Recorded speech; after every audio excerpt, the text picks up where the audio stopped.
मुंशी प्रेमचंद की कहानी jail.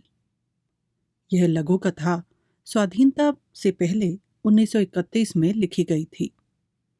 Jail विदेशी वस्तुओं के बहिष्कार के आंदोलन के खिलाफ ब्रिटिश सरकार द्वारा लगाए गए दमनकारी उपायों की एक प्रतिध्वनि है। यह कहानी दो महिलाओं के इर्द गिर्द बुनी गई है जो जेल में मिलती हैं और एक दूसरे की संगति में सांत्वना महसूस करती हैं। एक विधवा है जिसे सजा सुना दी गई है और दूसरी माफी लेकर वापस घर चली जाती है। इसके बाद उसकी दुनिया, उसकी सोच कैसे बदल जाती है, यह तो हम आगे कहानी में सुनेंगे। कहानी में बहुत से पात्र और भी हैं और उनके देश प्रेम की झलक भी देखने को मिलती है। कुल मिलाकर अंत तक आते आते यह कहानी मानवीय संवेदनाओं का एक और रूप दिखाती है। आइए सुनते हैं जेल। कथा, कहानी, काव्य में आपका स्वागत है। मेरा नाम है मनीषा। मृदुला मजिस्ट्रेट के इजलास से जनाने जेल में वापस आई तो उसका मुख प्रसन्न था। बरी हो जाने की गुलाबी आशा उसके कपोलों पर चमक रही थी। उसे देखते ही राजनैतिक कैदियों के गिरोह ने घेर लिया और पूछने लगी, कितने दिन की हुई? मृदुला ने विजय गर्व से कहा, मैंने तो साफ साफ कह दिया, मैंने धरना नहीं दिया। यूं आप जबरदस्त हैं, जो फैसला चाहे करें। न मैंने किसी को रोका, न पकड़ा, न धक्का दिया, न किसी से आरजू मिन्नत ही की। कोई गाहक मेरे सामने आया ही नहीं। हाँ, मैं दुकान पर जरूर खड़ी थी। वहां कई वॉलंटियर गिरफ्तार हो गए थे। जनता जमा हो गई थी तो मैं भी खड़ी हो गई। बस थानेदार ने आकर मुझे पकड़ लिया। क्षमा देवी कुछ कानून जानती थी, बोली, मजिस्ट्रेट पुलिस के बयान पर फैसला करेगा। मैं ऐसे कितने ही मुकदमे देख चुकी।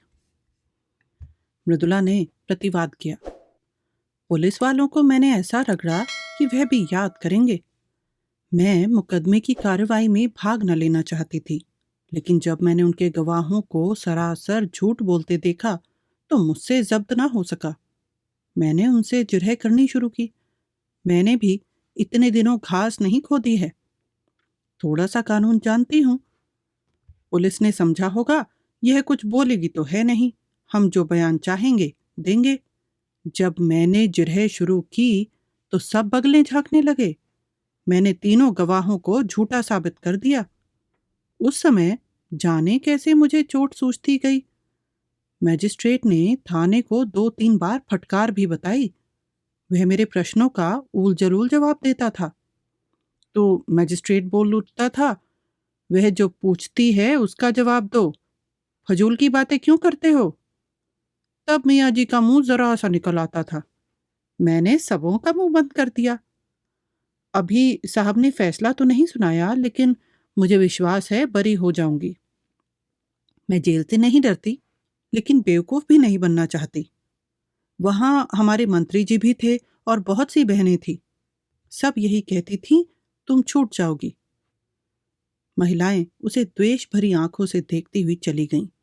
उनमें किसी की मियाद साल भर की थी, किसी की 6 मास की। उन्होंने अदालत के सामने जबान ही न खोली थी। उनकी नीति में यह अधर्म से कम न था। मृदुला पुलिस से जिरह करके उनकी नज़रों में गिर गई थी। सजा हो जाने पर उसका व्यवहार क्षम्य हो सकता था, लेकिन बरी हो जाने में तो उसका कुछ प्रायश्चित ही न था। दूर जाकर एक देवी ने कहा, इस तरह तो हम लोग भी छूट जाते। हमें तो यह दिखाना है नौकरशाही से हमें न्याय की कोई आशा ही नहीं। दूसरी महिला बोली, यह तो क्षमा मांगने के बराबर है। गई तो थी धरना देने, नहीं दुकान पर जाने का काम ही क्या था। वॉलंटियर गिरफ्तार हुए थे आपकी बला से, आप वहां क्यों गईं? मगर अब कहती है मैं धरना देने गई ही नहीं। यह क्षमा मांगना हुआ साफ। तीसरी देवी ने मुंह बनाकर कहा, जेल में रहने के लिए बड़ा कलेजा चाहिए। उस वक्त तो भावा लूटने के लिए आ गई, अब रोना आ रहा है। ऐसी स्त्रियों को तो राष्ट्रीय कामों में नगीच ही ना आना चाहिए। आंदोलन को बदनाम करने से क्या फायदा? केवल क्षमा देवी अब तक मृदुला के पास चिंता में डूबी खड़ी थी। उन्होंने एक उद्दंड व्याख्यान देने के अपराध में साल भर की सजा पाई थी। दूसरे जिले से 1 महीना हुआ यहाँ आई थी। अभी मियाद पूरी होने में 8 महीने बाकी थे। यहाँ की 15 कैदियों में किसी से उनका दिल न मिलता था। जरा जरा सी बातों के लिए उनका आपस में झगड़ना, बनाव सिंगार की चीज़ों के लिए लेडी वार्डरों की खुशामदें करना, घर वालों से मिलने के लिए व्यग्रता दिखलाना उसे पसंद न था। वही कुत्सा और कनफुसकियाँ जेल के भीतर भी थीं। वह आत्माभिमान जो उसके विचार में एक पॉलिटिकल कैदी में होना चाहिए, किसी में भी न था। क्षमा उन सबों से दूर रहती थी। उसके जाति प्रेम का वारा पार न था। इस रंग में पगी हुई थी, पर अन्य देवियां उसे घमंडिन समझती थीं और उपेक्षा का जवाब उपेक्षा से देती थी। मृदुला को हिरासत में आए 8 दिन हुए थे। इतने ही दिनों में क्षमा को उससे विशेष स्नेह हो गया था। मृदुला में वह संकीर्णता और ईर्ष्या न थी, न निंदा करने की आदत, न श्रृंगार की धुन, न भद्दी दिल लगी का शौक। उसके हृदय में करुणा थी, सेवा का भाव था, देश का अनुराग था। क्षमा ने सोचा था इसके साथ 6 महीने आनंद से कट जाएंगे, लेकिन दुर्भाग्य यहाँ भी उसके पीछे पड़ा हुआ था। कल मृदुला यहाँ से चली जाएगी, वह फिर अकेली हो जाएगी। यहाँ ऐसा कौन है जिसके साथ घड़ी भर बैठकर अपना दुख दर्द सुनाएगी, देश चर्चा करेगी? यहाँ तो सभी के मिजाज आसमान पर हैं। मृदुला ने पूछा, तुम्हें तो अभी 8 महीने बाकी हैं बहन। क्षमा ने हसरत के साथ कहा, किसी ना किसी तरह कट ही जाएंगे बहन, पर तुम्हारी याद बराबर सताती रहेगी। इसी 1 सप्ताह के अंदर तुमने मुझ पर न जाने क्या जादू कर दिया। जब से तुम आई हो मुझे जेल जेल न मालूम होता था। कभी कभी मिलती रहना। मृदुला ने देखा क्षमा की आंखें डबडबाई हुई थी। ढाढ़स देती हुई बोली, जरूर मिलूंगी दीदी, मुझसे तो खुद न रहा जाएगा। भान को भी लाऊंगी, कहूंगी चल तेरी मौसी आई है, तुझे बुला रही है। दौड़ा हुआ आएगा। अब तुमसे आज कहती हूँ बहन, मुझे यहाँ किसी की याद थी तो भान की। बेचारा रोया करता होगा, मुझे देखकर रूठ जाएगा। तुम कहाँ चली गई, तुम मुझे छोड़कर क्यों चली गई? जाओ, मैं तुमसे नहीं बोलता, तुम मेरे घर से निकल जाओ। बड़ा शैतान है बहन, क्षण भर निचला नहीं बैठता। सवेरे उठते ही गाता है, झन्ना उतार लए हमाला, छोलाज का मंदिल देल में है। जब एक झंडी कंधे पर रखकर चलता है तो कहता है ताली छला पीनी हलाम है, तो देखते ही बनता है। बाप को तो कहता है तुम गुलाम हो। वह एक अंग्रेजी कंपनी में है, बार बार इस्तीफा देने का विचार करके रह जाते हैं, लेकिन गुजर बसर के लिए कोई उद्यम करना ही पड़ेगा। कैसे छोड़ें? वह तो छोड़ बैठे होते। तुमसे सच कहती हूँ, गुलामी से उन्हें घृणा है, लेकिन मैं ही समझाती रहती हूँ। बेचारे कैसे दफ्तर जाते होंगे, कैसे भान को संभालते होंगे। सास जी के पास तो रहता ही नहीं। वह बेचारी बूढ़ी उसके साथ कहाँ कहाँ दौड़ें। चाहती हैं कि मेरी गोद में दुबक कर बैठा रहे, और भान को गोद से चिढ़ है। अम्मा मुझ पर बहुत बिगड़ेंगी, बस यही डर लग रहा है। मुझे देखने एक बार भी नहीं आई। कल अदालत में बाबूजी मुझसे कहते थे तुमसे बहुत खफा हैं। 3 दिन तक तो दाना पानी छोड़े रहीं। इस छोकरी ने कुल मर्जाद डुबा दी, खानदान में दाग लगा दिया। कलमुही कुलच्छनी न जाने क्या क्या बकती रहीं। मैं उनकी बातों को बुरा नहीं मानती, पुराने जमाने की हैं। उन्हें कोई चाहे कि आकर हम लोगों में मिल जाएं तो यह उसका अन्याय है। चलकर मनाना पड़ेगा, बड़ी मिन्नतों से मानेंगी। कल ही कथा होगी, देख लेना। ब्राह्मण खाएंगे, बिरादरी जमा होगी, जेल का प्रायश्चित तो करना ही पड़ेगा। तुम हमारे घर 2-4 दिन रहकर तब जाना बहन, मैं आकर तुम्हें ले जाऊंगी। क्षमा आनंद के इन प्रसंगों से वंचित है। वह विधवा है, अकेली है। जलियांवाला बाग में उसका सर्वस्व लुट चुका है। पति और पुत्र दोनों ही की आहुति जा चुकी है। अब कोई ऐसा नहीं जिसे वह अपना कह सके। अभी उसका हृदय इतना विशाल नहीं हुआ है कि प्राणी मात्र को अपना समझ सके। इन 10 वर्षों से उसका व्यथित हृदय जाति सेवा में धैर्य और शांति खोज रहा है। जिन कारणों ने उसके बसे हुए घर को उजाड़ दिया, उसकी गोद सूनी कर दी, उन कारणों का अंत करने, उनको मिटाने में वह जी जान से लगी हुई थी। बड़े से बड़े बलिदान तो वह पहले ही कर चुकी थी। अब अपने हृदय के सिवाय उसके पास होम करने का और क्या रह गया था। औरों के लिए जाति सेवा सभ्यता का एक संस्कार हो या यशोपार्जन का एक साधन, क्षमा के लिए तो यह तपस्या थी और वह नारीत्व की सारी शक्ति और श्रद्धा के साथ उसकी साधना में लगी हुई थी। लेकिन आकाश में उड़ने वाले पक्षी को भी तो अपने बसेरे की याद आती ही है। क्षमा के लिए वह आश्रय कहाँ था? यही वह अवसर था जब क्षमा भी आत्मसंवेदना के लिए आकुल हो जाती थी। यहाँ मृदुला को पाकर वह अपने को धन्य मान रही थी, पर यह छां भी इतनी जल्दी हट गई। क्षमा ने व्यथित कंठ से कहा, यहाँ से जाकर भूल जाओगी मृदुला। तुम्हारे लिए तो यह रेलगाड़ी का परिचय है और मेरे लिए तुम्हारे वादे उसी परिचय के वादे हैं। कभी भेंट हो जाएगी तो या तो पहचानोगी ही नहीं, या जरा मुस्कुराकर नमस्ते करती हुई अपनी राह चली जाओगी। यही दुनिया का दस्तूर है।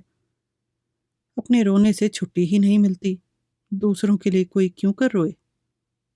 तुम्हारे लिए तो मैं कुछ नहीं थी, मेरे लिए तुम बहुत अच्छी थीं, मगर अपने प्रियजनों में बैठकर कभी कभी इस अभागिनी को जरूर याद कर लिया करना। भिखारी के लिए चुटकी भर आटा ही बहुत है। दूसरे दिन मजिस्ट्रेट ने फैसला सुना दिया। मृदुला बरी हो गई। संध्या समय वह सब बहनों से गले मिलकर रोकर रुलाकर चली गई, मानो मैं कैसे विदा हुई हो। 3 महीने बीत गए पर मृदुला एक बार भी नहीं आई और कैदियों से मिलने वाले आते रहते थे। किसी किसी के घर से खाने पीने की चीजें और सौगातें आ जाती थीं, लेकिन क्षमा का पूछने वाला कौन बैठा था? हर महीने के अंतिम रविवार को प्रातःकाल से ही मृदुला की बाट जोहने लगती। जब मुलाकात का समय निकल जाता तो जरा देर रोक कर मन को समझा लेती, जमाने का यही दस्तूर है। एक दिन शाम को क्षमा संध्या करके उठी थी कि देखा मृदुला सामने चली आ रही है। न वह रूप रंग है, न वह कांति। दौड़कर उसके गले से लिपट गई और रोती हुई बोली, यह तेरी क्या दशा है मृदुला? सूरत ही बदल गई। क्या बीमार है क्या? मृदुला की आंखों से आंसुओं की झड़ी लगी हुई थी। बोली, बीमार तो नहीं हूं बहन, विपत्ति से बिंधी हुई हूं। तुम मुझे खूब कोस रही होंगी। उन सारी निठुराइयों का प्रायश्चित करने आई हूं और सब चिंताओं से मुक्त होकर आई हूं। क्षमा कांप उठी। अंतःस्थल की गहराइयों से एक लहर सी उठती हुई जान पड़ी, जिसमें उसका अपना अतीत जीवन टूटी हुई नौकाओं की भांति उतराता हुआ दिखाई दिया। रुंधे हुए कंठ से बोली, कुशल तो है बहन? इतनी जल्दी तुम यहाँ फिर क्यों आ गई? अभी तो 3 महीने भी नहीं हुए। मृदुला मुस्कुराई, पर उसकी मुस्कुराहट में रुदन छिपा हुआ था। फिर बोली, अब सब कुशल है बहन, सदा के लिए कुशल है। कोई चिंता ही नहीं रही। अब यहाँ जीवन पर्यंत रहने को तैयार हूँ। तुम्हारे स्नेह और कृपा का मूल्य अब समझ रही हूँ। उसने एक ठंडी सांस ली और सजल नेत्रों से बोली, तुम्हें बाहर की खबरें क्या मिली होंगी? परसों शहर में गोलियां चली। देहातों में आजकल संगीनों की नोक पर लगान वसूल किया जा रहा है। किसानों के पास रुपए हैं नहीं, दें तो कहाँ से दें? अनाज का भाव दिन दिन गिरता जाता है। 1.25 रुपए में मन भर गेहूं आता है। मेरी उम्र ही अभी क्या है। अम्मा जी भी कहती थी कि अनाज इतना सस्ता कभी नहीं था। खेत की उपज से बीजों तक के दाम नहीं आते। मेहनत और सिंचाई इसके ऊपर। गरीब किसान लगान कहाँ से दे? पर उस पर सरकार का हुक्म है कि लगान कड़ाई के साथ वसूल किया जाए। किसान इस पर भी राजी हैं कि हमारी जमा जथा नीलाम कर लो, घर कुर्क कर लो, अपनी जमीन ले लो, मगर यहाँ तो अधिकारियों को अपनी कारगुजारी दिखाने की फिक्र पड़ी हुई है। वह चाहे प्रजा को चक्की में पीस ही क्यों न डालें, सरकार उन्हें मना ना करेगी। मैंने सुना है कि वह उल्टे और शह देती है। सरकार को तो अपने कर से मतलब है। प्रजा जिए या मरे, उससे कोई प्रयोजन नहीं। अक्सर जमींदारों ने तो लगान वसूल करने से इनकार कर दिया है, पर पुलिस उनकी मदद पर भेजी गई है। भैरोगंज का सारा इलाका लूटा जा रहा है। मरता क्या न करता, किसान भी घर बार छोड़ छोड़ कर भागे जा रहे हैं। एक किसान के घर में घुसकर कई कांस्टेबलों ने उसे पीटना शुरू किया। बेचारा बैठा मार खाता रहा। उसकी स्त्री से न रहा गया। शामत की मारी कांस्टेबलों को कुवचन कहने लगी। बस एक सिपाही ने उसे नंगा कर दिया। क्या कहूं बहन, कहते शर्म आती है। हमारे ही भाई इतनी निर्दयता करें, इससे ज्यादा दुख और लज्जा की और क्या बात होगी। किसान से जब्त ना हुआ, कभी पेट भर गरीबों को खाने को तो मिलता नहीं। इस पर इतना कठोर परिश्रम, ना देह में बल है न दिल में हिम्मत। पर मनुष्य का हृदय ही तो ठहरा। बेचारा बेदम पड़ा हुआ था। स्त्री का चिल्लाना सुनकर उठ बैठा और उस दुष्ट सिपाही को धक्का देकर जमीन पर गिरा दिया। फिर दोनों में कुश्तम कुश्ती होने लगी। एक किसान किसी पुलिस के आदमी के साथ इतनी बेअदबी करे, इसे भला वह कहीं बर्दाश्त कर सकती है? सब कांस्टेबलों ने गरीब को इतना मारा कि वह मर गया। क्षमा ने कहा, गांव के और लोग तमाशा देखते रहे होंगे। मृदुला तीव्र कंठ से बोली, बहन, प्रजा की तो हर तरह से मरण है। अगर 10-20 आदमी जमा हो जाते तो पुलिस कहती हमसे लड़ने आए हैं, डंडे चलाने शुरू करती। और अगर कोई आदमी क्रोध में आकर एक आध कंकड़ फेंक देता तो गोलियां चला देती। 10-20 आदमी भुन जाते, इसीलिए लोग जमा नहीं होते। लेकिन जब वह किसान मर गया तो गांव वालों को तैश आ गया। लाठियां ले लेकर दौड़ पड़े और कांस्टेबलों को घेर लिया। संभव है 2-4 आदमियों ने लाठियां चलाई भी हों। कांस्टेबलों ने गोलियां चलानी शुरू की। 2-3 सिपाहियों को हल्की चोटें आईं। उसके बदले में 12 आदमियों की जानें ले ली गई और कितनों के ही अंग भंग कर दिए गए। इन छोटे छोटे आदमियों को इसीलिए तो इतने अधिकार दिए गए हैं कि उनका दुरुपयोग करें। आधे गांव का कत्लेआम करके पुलिस विजय के नगाड़े बजाती हुई लौट गई। गांव वालों की फरियाद कौन सुनता? गरीब हैं, बेकस हैं, अपंग हैं। जितने आदमियों को चाहो मार डालो। अदालत और हाकिमों से तो उन्होंने न्याय की आशा करना ही छोड़ दिया। आखिर सरकार ही ने तो कांस्टेबलों को यह मुहिम सर करने के लिए भेजा था। वह किसानों की फरियाद क्यों सुनने लगी? मगर आदमी का दिल फरियाद किए बगैर नहीं मानता। गांव वालों ने अपने शहर के भाइयों से फरियाद करने का निश्चय किया। जनता और कुछ नहीं कर सकती, हमदर्दी तो करती ही है। दुख कथा सुनकर आंसू तो बहाती है। दुखियारों को हमदर्दी के आंसू भी कम प्यारे नहीं होते। अगर आसपास के गांव के लोग जमा होकर उनके साथ रो लेते तो गरीबों के आंसू पुछ जाते। किंतु पुलिस ने उस गांव की नाकेबंदी कर रखी थी। चारों सीमाओं पर पहरे बिठा दिए थे। यह घाव पर नमक था। मारते भी हो और रोने भी नहीं देते। आखिर लोगों ने लाशें उठाईं और शहर वालों को अपनी विपत्ति की कथा सुनाने चले। इस हंगामे की खबर पहले ही शहर में पहुंच गई थी। इन लाशों को देखकर जनता उत्तेजित हो गई और जब पुलिस के अध्यक्ष ने इन लाशों का जुलूस निकालने की अनुमति न दी तो लोग और भी झल्लाए। बहुत बड़ा जमाव हो गया। मेरे बाबूजी भी इसी दल में थे और मैंने उन्हें रोका, मत जाओ, आज का रंग अच्छा नहीं है। तो कहने लगे, मैं किसी से लड़ने थोड़े ही जाता हूँ। जब सरकार की आज्ञा के विरुद्ध जनाजा चला तो 50,000 आदमी साथ थे। उधर 500 सशस्त्र पुलिस रास्ता रोके खड़ी थी। सवार, प्यादे, सार्जेंट, पूरी फौज थी। हम निहत्तों के सामने इन नामर्दों को तलवारें चमकाते और झनकारते शर्म भी नहीं आती। जब बार बार पुलिस की धमकियों पर भी लोग न भागे तो गोलियां चलाने का हुक्म हो गया। घंटे भर बराबर फैर होते रहे, पूरे घंटे भर तक। कितने मरे, कितने घायल हुए, कौन जानता है। मेरा मकान सड़क पर है। मैं छज्जे पर खड़ी थी, दोनों हाथों से दिल थामे कांपती थी। पहली बाढ़ चलते ही भगदड़ पड़ गई। हजारों आदमी बदहवास भागे चले आ रहे थे। बहन, वह दृश्य अभी तक आंखों के सामने है। कितना भीषण, कितना रोमांचकारी और कितना लज्जास्पद। ऐसा जान पड़ता था कि लोगों के प्राण आंखों से निकले पड़ते हैं। मगर इन भागने वालों के पीछे वीर व्रतधारियों का दल था, जो पर्वत की भांति अटल खड़ा छातियों पर गोलियां खा रहा था और पीछे हटने का नाम न लेता था।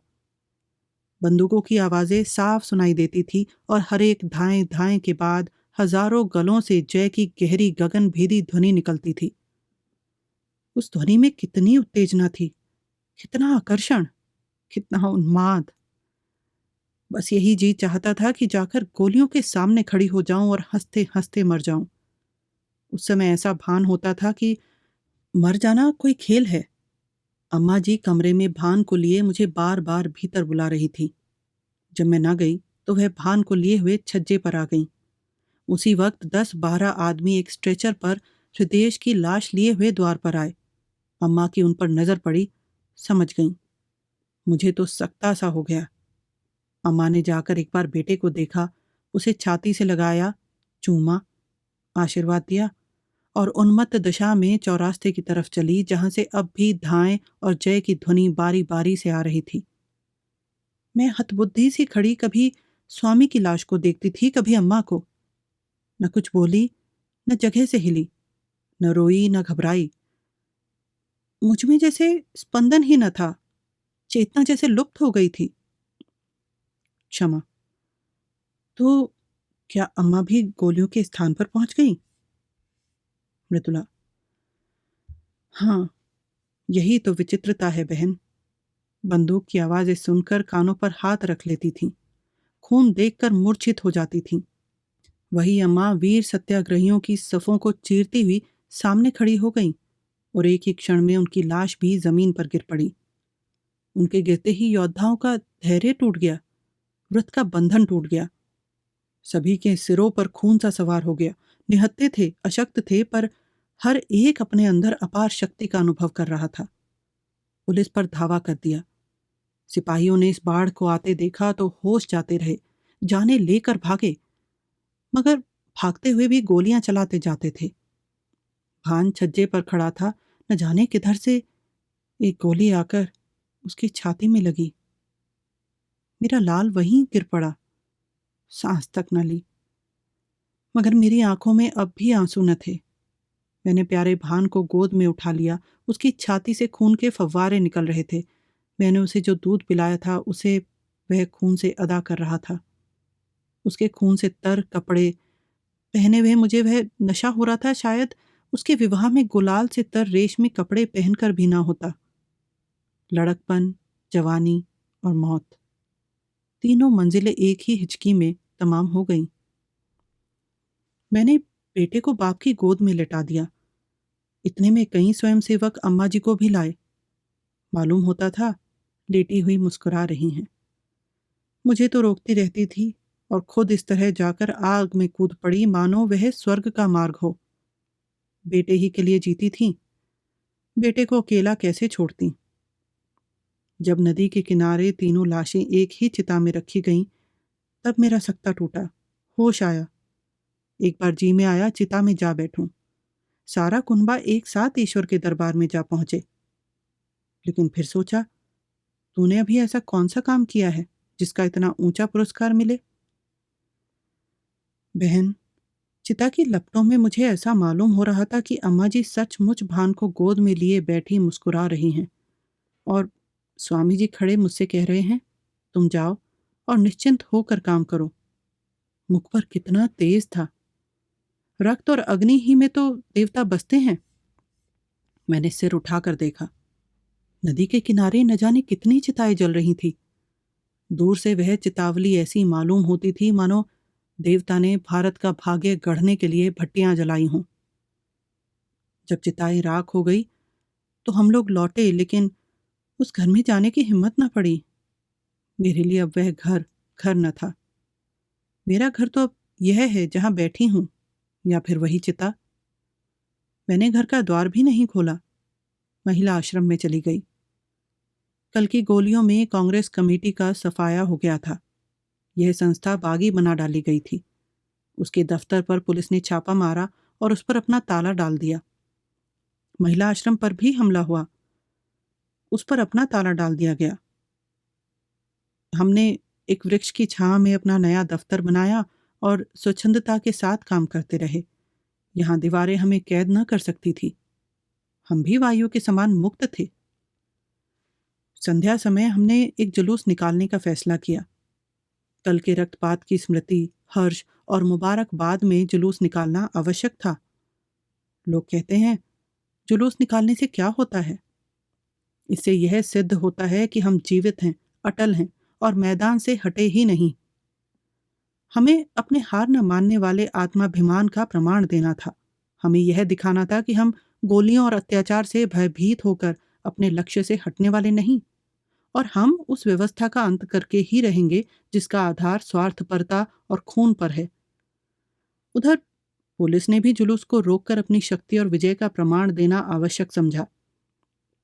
शायद जनता को धोखा हो गया हो कि कल की दुर्घटना ने नौकरशाही का नैतिक ज्ञान जागृत कर दिया है। इस धोखे को दूर करना उसने अपना कर्तव्य समझा। वह यह दिखा देना चाहती थी कि हम तुम्हारे ऊपर शासन करने आए हैं और शासन करेंगे।